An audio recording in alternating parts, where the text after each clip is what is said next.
I want to start this off with a question. Do you think it's okay for a company to use a popular name on a product that has very little to do with that name? Let me know in the comments or the poll that I put up literally every video that nobody ever seems to care about.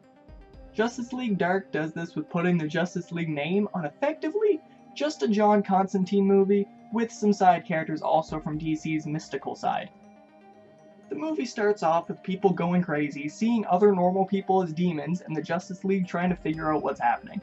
But don't get used to it, because that's pretty much all the Justice League you're going to be seeing.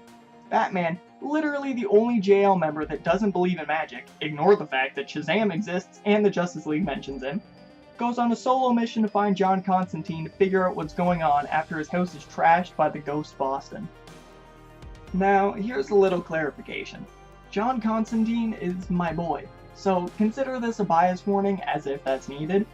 Throughout the movie, Batman, who is effectively a side character, forms a team of people with powers he doesn't believe in.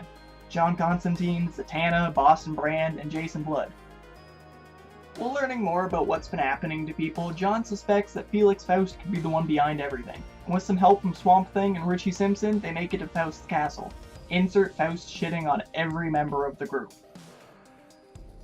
Plot twist, Faust didn't do anything, and Richie is actually evil, and he made a deal with Dr. Destiny to become immortal.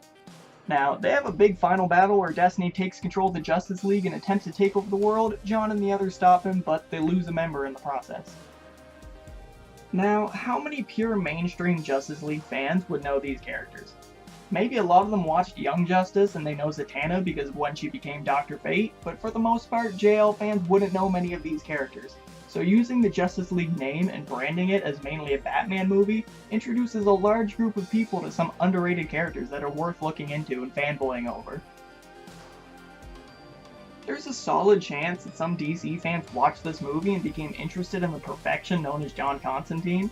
And if you're like me and think this is genius, would your opinion change if this was a big-ticket live-action movie? If Marvel had hyped up a new Avengers movie and branded it as an Avengers movie, but once you pay to get into theaters, you're given 30 seconds of the Avengers with an hour and a half of Doctor Strange, even though Doctor Strange and his movie were great, it's not what you paid to see. I could honestly go on forever talking about amazing underrated characters who should be introduced this way, but the video would go on for way too long. I highly recommend that you all go watch this movie if you haven't yet, and make sure to subscribe and leave your thoughts in the comments, or the polls which I put up for no reason because everyone always ignores them. And thanks for watching. Check your screen for the 1am anime playlist and a video YouTube seems to think you'll dork out over, or check the description for anything that you need. Well, peace weebs.